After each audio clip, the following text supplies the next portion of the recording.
ዓለም አቀፍና አህጉር አቀፍ ጉዳዮች ላይ ትኩረት ያደረገ ነው የሚሆነው። ባልደረባችን ተስፋውን ሰይድ መረጃዎች ሊያጋራን ስቱዲዮ ተገኝቷል። ተስፋሽ እንዴት አደርክ? እንደምን አደራችሁ ራቢያና ሰለሞን፣ እንደምን አደራችኋል ክቡራን ተመልካቾቻችን። ደህና አህጉር አቀፍና ዓለም አቀፍ መረጃዎቻችሁ በተለይ ደግሞ የመገናኛ ብዙሃን ተቋማት በፊት ገጻቸው ምን ጉዳዮች እንዳሰሱ አንተ ስለኛ ምን መረጥክልኝ? መልካም የተወሰኑትን እኔም ቅኝት አድርጌባቸዋለሁ።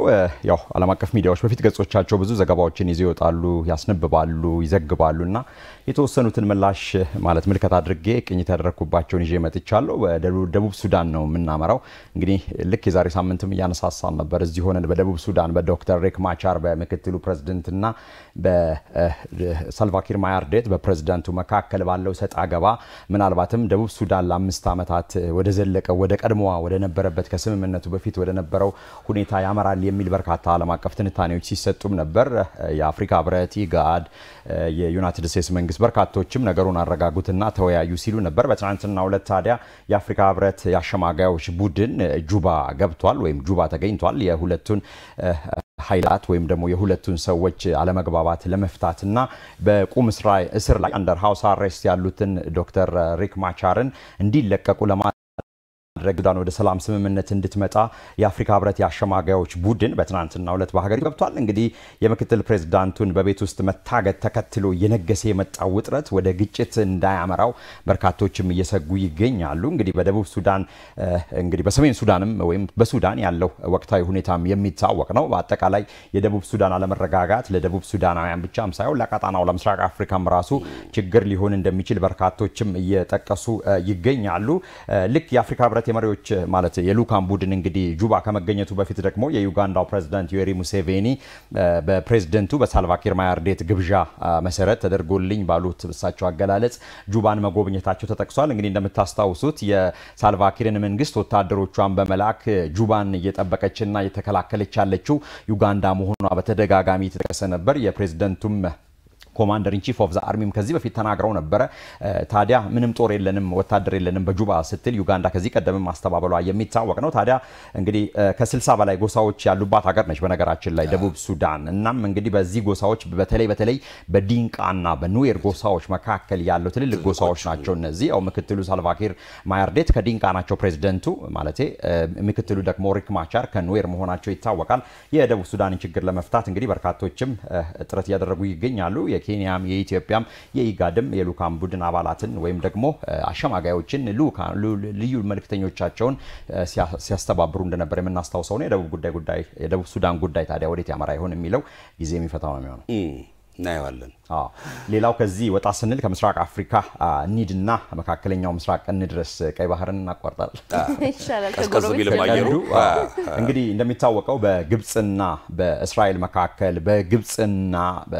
መካከል ያለው ግንኙነት ይታወቃል። ልክ እንደዛው በእስራኤልና በኢራን መካከል ያለው ውዝግብ ይታወቃል። እንግዲህ እንደ አውሮፓውያን የዘመን አቆጣጠር በ1978 የካምፕ ዴቪድ ስምምነት ተፈርሞ በ1979 ደግሞ ተግባር ላይ መዋሉ ይታወቃል። በቀድሞ አሜሪካ ፕሬዝዳንት ጂሚ ካርተር የግብጹን ፕሬዝዳንት አንዋር አልሳዳትንና ምናሃን ቢግኒን የእስራኤሉን ጠቅላይ ሚኒስትር ማደራደራቸው ይታወቃል። ከዛ ጊዜ ጀምሮ እንግዲህ ብቸኛዋ የአረብ ሀገር እስከ ቅርብ ጊዜያት ድረስ ለእስራኤል እንደ ሀገር እውቅና የሰጠች ሀገር ግብጽ መሆኗ ይታወቃል። ታዲያ ከሰሞኑ በእስራኤልና በግብጽ መካከል ያለው ግንኙነት በጣም ወደ ከፍተኛ ደረጃ እየሻከረ የመጣበትና ያው ባለፉት 15-16 ወራቶች በጋዛ እየተካሄደ ባለው ጦርነት በእስራኤልና በአረብ ሀገራት መካከል ያለው ሁኔታ በጣም የሻከረ መምጣቱ ይታወቃል። ጋዛ ላይ በሚደርሰው ጥቃት ታዲያ በሲናይ ከፍተኛ ወታደራዊ ኃይል መገንባትን ተከትሎ ግብጽ የሰላም ስምምነትን ጥሳለች ስትል እስራኤል ከሳለች። እስራኤልም እንደዛው ግብጽን እየከሰሰች ነው። ግብጽም እንደዛው እስራኤልን እየከሰሰች ነው።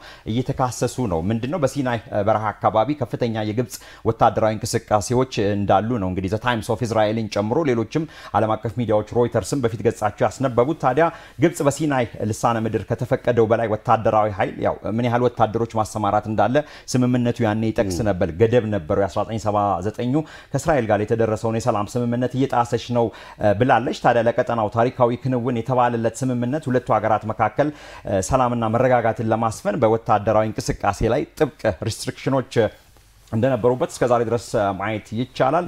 ስለሆነም እስራኤል የግብጽ ወታደራዊ ኃይሎች መብዛት ከስምምነት ገደብ ያለፈ በመሆኑ በቀጣይ ያለውን የደፈረሰ የጸጥታ ሚዛኑን ሊያዛባ ይችላል ስትል ቴል አቪቭ ስጋቷን ገልጻለች። በዛው ልክ ደግሞ የእስራኤል መስፋፋትና በተለይ ጋዛን ወደ በፈር ዞን እንደ በፈር ዞን የመቀየር ፍላጎትና ጋዛውያንን ከመካከለኛው ምስራቅ ማለት ከዛ አካባቢ የማስወጣት ፍላጎት በእስራኤል በኩል በትራምፕም በኩል እየሰፋ ነው የተንጸባረቀ ነውና እነሱ ደግሞ ከምድሪቱ አንለቅም አያት ቅድመ አያቶቻችን ትብታችን የተቀበረበት ነው የትም ልንሄድ አንችልም የሚል ከረር ያለ ጠበቅ ያለ ንግግር እየተናገሩ ነው። ጋዛን እናለማለን የሆነ ቦታ ሀገሮች ሶስተኛ ሀገር ይስፈሩ ምናምን የሚሉ በጣም ጫፍ የወጡ ነገሮች ሲደርሱ እንደነበር የምናስታውሰው ነው።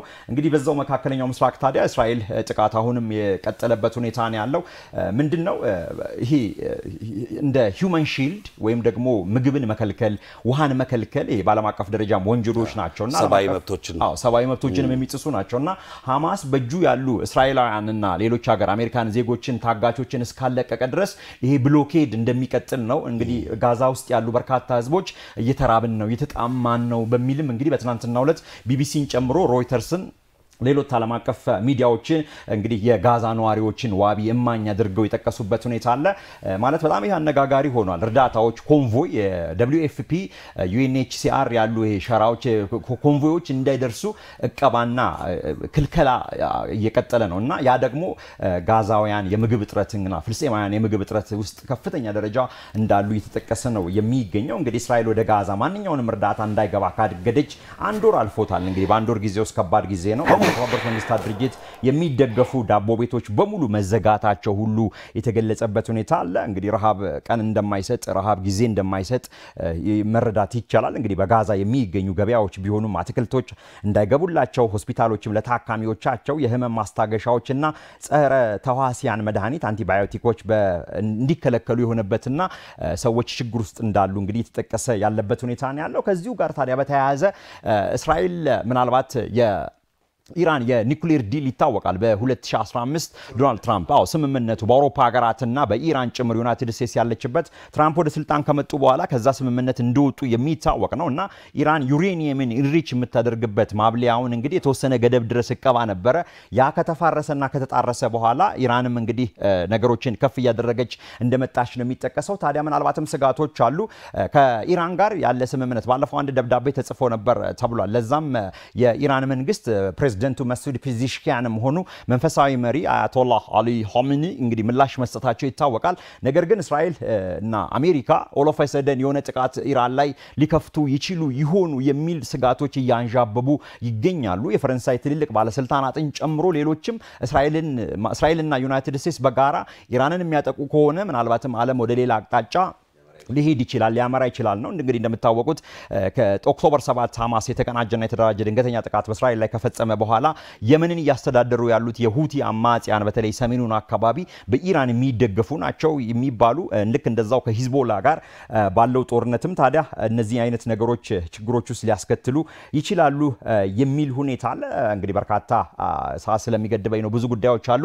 ትራምፕ ለሶስተኛ ዙር መመረጥ አለብኝ የሚል አቋም ይዘው መጥተዋል። እንግዲህ እንደምታስታውሱት ተከታታይ አይደለም ነው እሳቸው የሚሉት ማለት ከ2016 እስከ 2020 ነው ስልጣን ላይ የቆዩት። ያው አንድ ተርም ሲገዛ 4 አመት ድጋሚ ሲሆን 4 አመት 8 አመት ነው። አሜንድመንቱ አይፈቅድም ማሻሻያውና መሃል ላይ ብሬክ ስላለ አንድ ሴናተርም ለህግ መወሰኛው እንግዲህ ማሻሻያ እንዲደረግ አቅርበው ነበር። ይሄም አለ ማምለጫም አላቸው ለነገሩ ያኛው ሌላ እንትን ነው ይሄኛው ነው። ለማንኛውም እንግዲህ ተከታታይ 4 አመት ሲሆን 8 አመት ገና ተርሜን እየመራው ያለውት ገና አሁን ነው እንደ አዲስ አንድ ተብሎ መቆጠር ያለበት ነው። እንግዲህ ሁለት በጣም የሚገርመው አሁን የተሰጣቸውን እድል በአግባቡ ተጠቀሙበት አልተጠቀሙበት ግምገማ ሳይካሄድ ዶ ስለሚቀጥለው ምርጫ ማሰብ ዶ አይገርምም ማን የሚገመግመው ነው። ለማንኛውም በጣም አጭር ጊዜ ነው እንግዲህ እሳቸው ወደ ስልጣን ከመጡ በኋላ በጣም እያደረጓቸው እየፈጸመው ያሏቸው ነገሮች በጣም ቦልድ የሆኑ ሜጀርመንቶችን ነው። ታሪፎቹን ማየት ይቻላል። ከሰሞኑ ከተጣሉ ታሪፎች ውስጥ ኢቭን የሰው ልጅ የማይገኝባቸው ደሴቶች ሁሉ ፖላር ቢሮች ሁሉ ያለባቸው ሳይቀር እንግዲህ ታሪፍ የተጣለባቸው ድቦች ያሉበትን አካባቢ ብቻ ማለት ነው። ድቦቹ እንዲከፍሉ ታስቦ ይሆን? ቻይናም ሪስፖንድ አድርጋለሁ እያለች ነው። አንዳንድ ሀገራት ይሄንን የተቀበሉም አሉ። እንግዲህ ጊዜ የሚፈታው ነው የሚሆነው። በሌሎች ጉዳዮችም ነበሩ ነው ሰዓት እዚህ ጋር እንዳቆም ዳይሬክተራችን እያስቆመችኝ ነው። ዓለማችን እንዴት አደረች የሚለውን ነገር መገናኛ ብዙሃን በፊት ገጾቻቸው ምን ጉዳዮችን ናቸው የሚለውን በነገር እንግዲህ አዲስ ሚዲያ ኔትወርክ በማለዳው ዓለም አቀፍ መረጃዎች እንዲቀምሙ ከሽኖ ነው የሚያቀርብላችሁ። እንደምትደሰቱ ተስፋ እናደርጋለን። በጉጉቱም ነው ሁሌም የምትጠብቁን። ሁሌም ምርጫችሁ ስለሆንን እኛም እንደሰታለን።